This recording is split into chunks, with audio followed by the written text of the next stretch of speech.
We're going to discuss all of this with our panel. Brett Bruen is president of the Global Situation Room. Laura Barone-Lopez is a CNN political analyst, also White House correspondent for the PBS NewsHour. And Washington Post columnist Josh Rogin also joins us. Josh Rogin, can I start with you? Although I don't, there we go.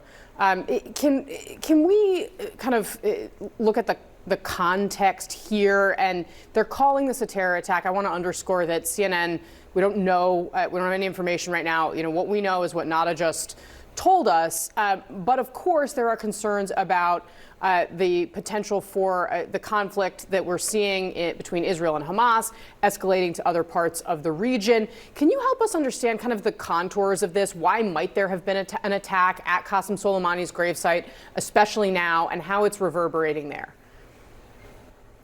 Right. Well, again, to be clear, we don't know. It's still early. But generally, this fits a pattern of attacks on Shiite religious, significantly traveled places by Sunni militant groups. The most likely scenario, Occam's razor says, this is a Sunni militant group attacking a Shiite place of worship. Of course, there are other possibilities, but the Iranian government hasn't waited to actually do the investigation before immediately pointing to Israel. And that's where we get into sort of the real danger of an escalation that is already happening following this week's killing of a Hamas leader inside Beirut, which has already brought regional tensions to a boil. So even before we know who conducted this attack, it's very clear that Iran is going to blame Israel, and therefore Iran will plan some sort of retaliation on Israel. And when you think about what's going on in Israel, in the Gaza war, in its northern front facing Lebanon, what's going on in the Red Sea with the Houthis attacking Israeli merchant ships, U.S. troops in all of these countries getting attacked in Iraq, you can see that this is just pouring kerosene on the fire.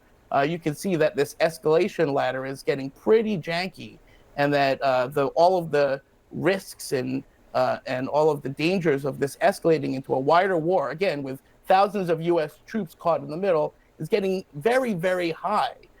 So again, it doesn't really matter yet who did this. The point is that the escalation is very possible, especially in the next 48 to 72 hours.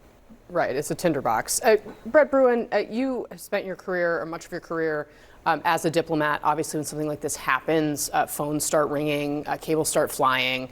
What is your understanding of what might be going on behind the scenes here? And do you agree with Josh's assessment? What do you see as the realm, within the realm of possibility? Yeah, let me start there. One, I think it is correct. This does have a lot of the hallmarks of a Sunni extremist terrorist group that was potentially trying to create some show of force at obviously a important moment, milestone, Qasem Soleimani's 4-year anniversary of his assassination. However, I think Josh also raised a number of important points, and I don't want to get too speculative here, Sure. But nonetheless, I think it's important for just the broader context, because it is a tinderbox situation. One, you have different factions within Iran, and this is a moment potentially for one faction to show weakness on the part of another faction, potentially even the Iranian government.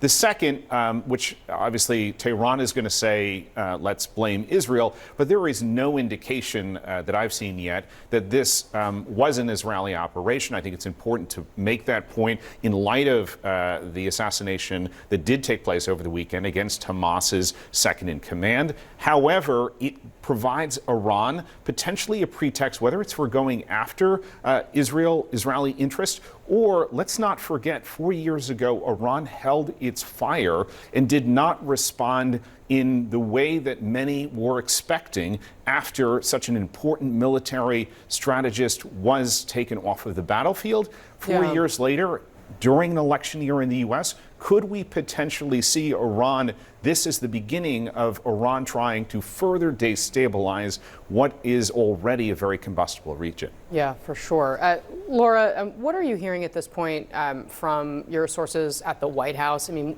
we also, and Brett and Nada touched on this as well, there was this assassination that Israelis are, Israel doesn't take credit or, say yes or no that we did this, but there are former Israeli officials who are out there congratulating the security services on the assassination of this Hamas figure. The White House is out there saying that they weren't aware that Israel was going to do this. How concerned are officials right now about the possible escalation here?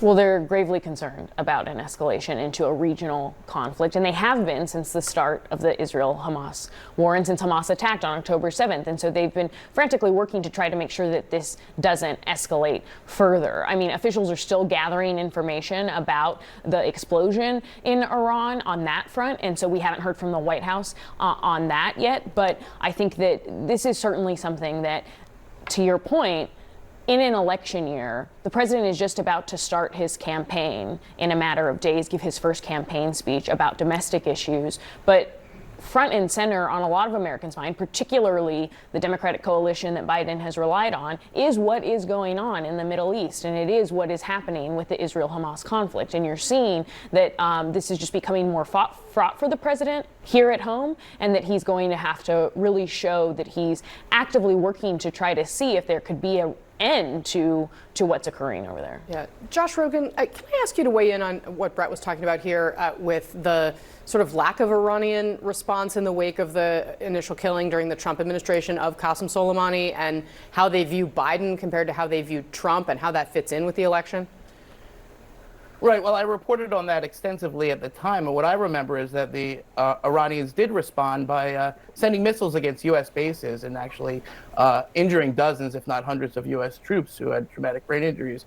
And then, there was a retaliation, and it almost broke out into full-scale war. Actually, President Trump pulled us back from the brink against the advice of Mike Pompeo and John Bolton, by the way. But that's neither here nor there. The point is that neither side, the U.S. or Iran, wants an all-out war. What Iran is doing is it's activating its proxies to harass the United States and Israel, to put pressure on them to pull back in Gaza, but without spilling out into all-out war. But that's a very tricky calculation for them to make about our deterrence, and it's a very tricky calculation for us to make about their deterrence. And in that misunderstanding, in that miscommunication, in that gap of knowledge and understanding of where everyone's red lines are, that's where the risk of the war actually resides. Right. Brett, final word to you. You also, of course, have what's going on with the Houthis and